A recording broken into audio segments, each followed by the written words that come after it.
Ladies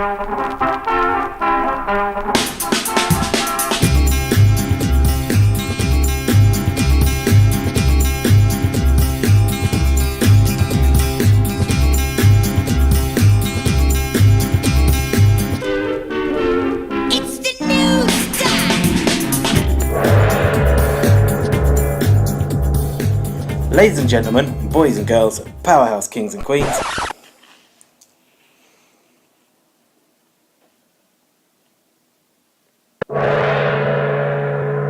Ladies and gentlemen, boys and girls, flippin' heck.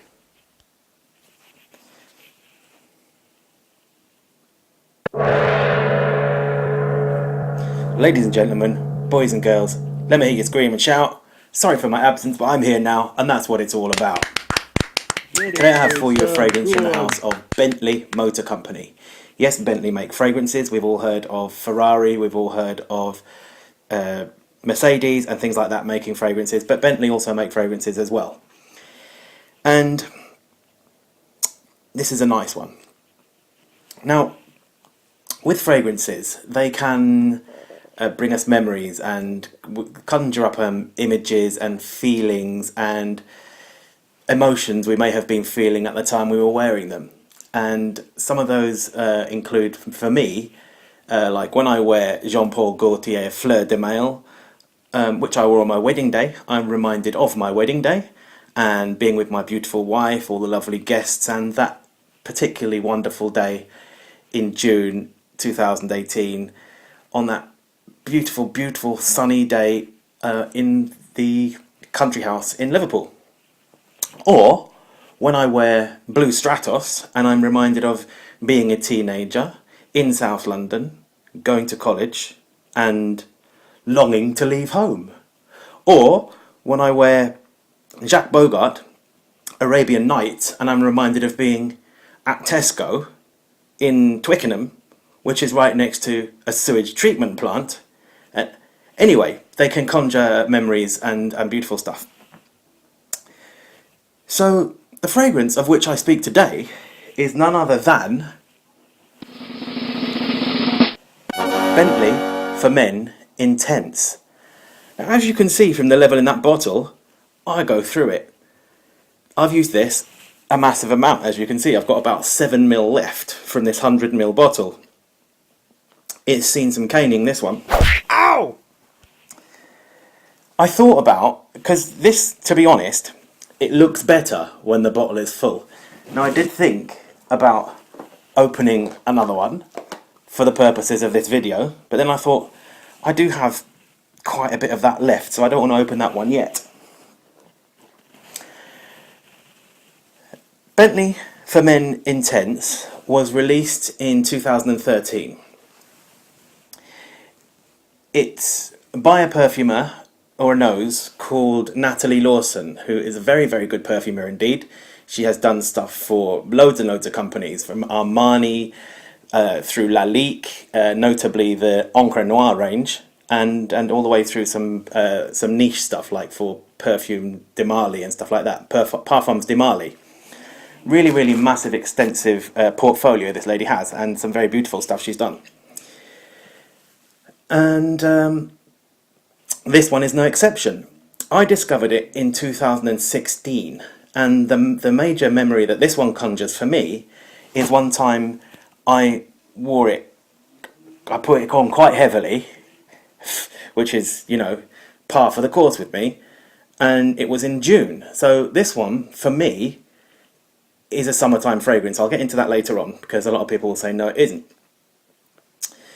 That June day, Debbie and I, my wife, walked from our house over to Richmond and went up along the river for a couple of miles, or 3-4. It was a long walk, actually, longer than that, actually, I think. And we walked along the Thames riverbank, and it was a lovely, lovely day. I remember what I was wearing and stuff like that. And what happened, a couple of things that happened on that day. One was something to do with the shoes I was wearing, and one was to do with the Adidas jacket I was wearing at the time. It's rather selfish, I know, but I remember the things about me on that day. And Debbie was with me. She was definitely with me. I've got photos that show that, so I know. But one of the things I remember is this being remarkably strong, and whether I'd overdone it or not is that's just me. But it was a beautiful, beautiful sillage that was travelling with me, and it was just all around me in a lovely, lovely cloud. And it really reminds me of that day, and it's lovely, lovely times. And so that is my main memory with this one, conjuring those memories. So let's get into the fragrance itself a little bit.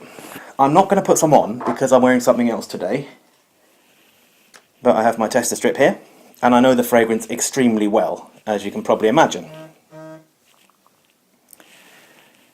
Hoo-ya! Yeah! Put some on there. Before I go into that, actually, I'll just let that one settle a little bit so I don't smell it immediately. Let's talk about the bottle, which I sometimes do and I sometimes don't. The bottle is amazingly beautiful. It's very, very thick glass. It's a lovely shape. It fits in the hand really nicely. It feels very good. This top part is really nice. It's metal here, and it's very car-ish. You know, it's got that chrome feel and that sort of, those car contours. It's just nicely, it looks streamlined and sleek and sophisticated and sort of suave, you know, like Bentley motor cars are. And so the presentation is beautiful. I don't think that this is going to focus, and I'm too far away from the camera anyway, but you'll just have to take it from me. It's got some really nice etching in here. It's sort of like almost embossed with the Bentley logo, the Bentley insignia in this thing here. And the top, it has Bentley written on the top there, and there's some grippy stuff around the outside, which almost makes it look like some kind of component of a vehicle as well. Like maybe the interior dashboard knobs inside, like that. That you could describe the drivers as that, really, couldn't you, on some of these cars? But interior knobs. It's very, very nice indeed. And so yes, we will go into the smell of it. I'll put that down because we've had enough of parading that around for now. I'll put that down. And I can't memorise all of the notes in this, but because there's a few in there which are really strong for me and the ones I remember. But I will put them up here for you as I normally do. So up those go. Let's have those going up there, please. Thank you very much. And this one, for me, the first and foremost prominent thing that comes through here is rum. It's a really, really, really vivid, strong rum note. It just smells like a glass of rum. It's good quality rum, it would be, not a cheapo one.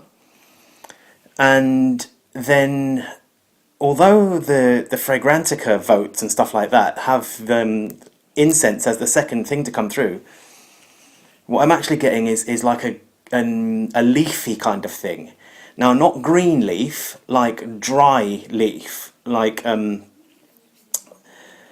dry leaves in a forest. Sort of there's bay in this, bay leaf, and also sage. So it's that dry, herbal, leafy, earthy kind of thing.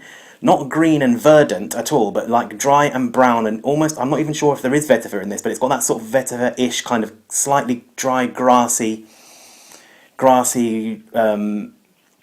brown, conjuring brown as a colour, sort of autumny kind of vibe, leafy thing in there, right? So there's also, it's very woody, right? So I think it's just listed as woody notes in it. So it's not saying that it's any particular type of wood.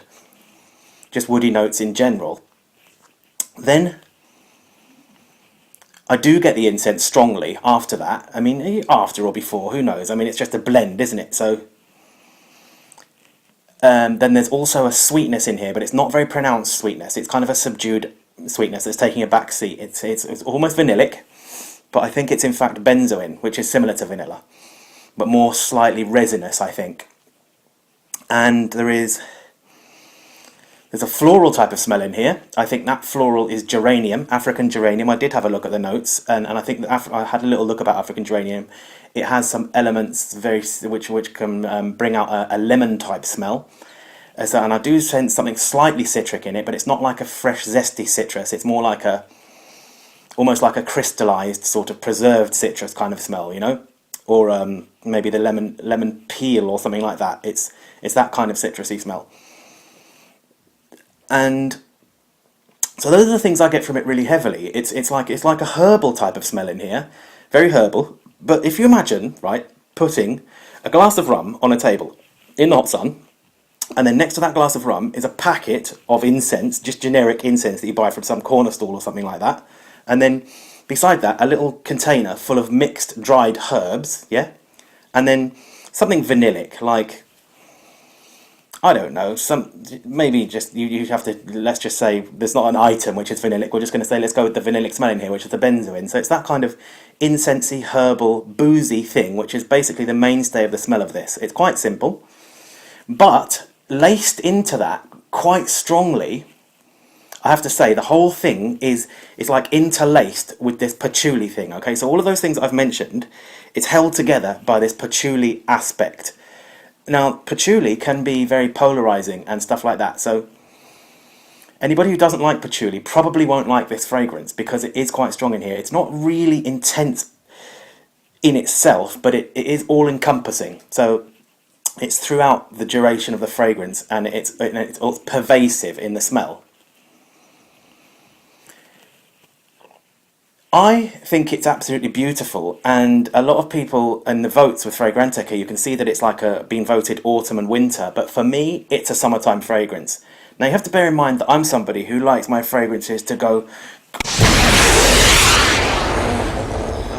What the fuck? Like, Jesus, man. ...off me. So, things like Boucheron Jaipur pour Homme, that is a summertime fragrance for me. Jean-Paul Gaultier, Fleur de Mal, that is a summertime fragrance for me. And this is a summertime fragrance for me. Now, a lot of people with all of those three fragrances will say this is a wintertime fragrance, only wear it in the cold, blah, blah, blah. But I like all of those in the hot sun because I am me.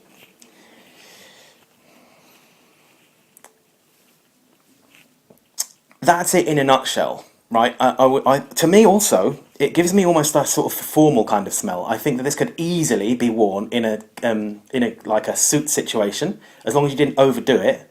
So that's me out, isn't it? But it does smell a bit formal, but I think it's versatile in its own little niche. Oh, that's another thing.